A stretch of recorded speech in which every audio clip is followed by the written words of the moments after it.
अगाई तुला सांगितलंय ना, मला कोणत्या अनोळखी मुलीबरोबर लग्न नाही करायचंय. तू फोन ठेव आधी.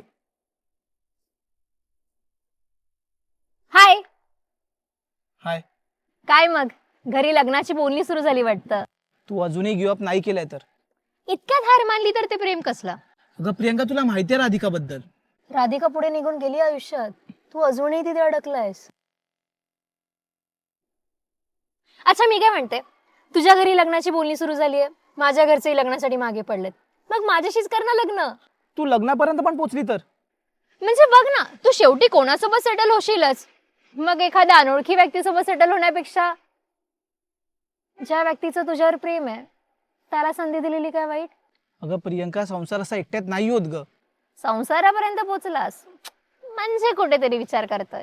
अगं म्हणजे मला हा हा मला माहितीये, प्रेम जसं एकतर्फी करता येतं तसं संसार नाही होत एकट्यात. पण मी घेईन सांभाळून, राहीन आयुष्यभर तुझी मीरा बनून. कारण माझ्यासाठी ना तुझं माझ्या आयुष्यात असणं जास्त महत्वाचं आहे. सांगू मग घरच्यांना? जीव दंगला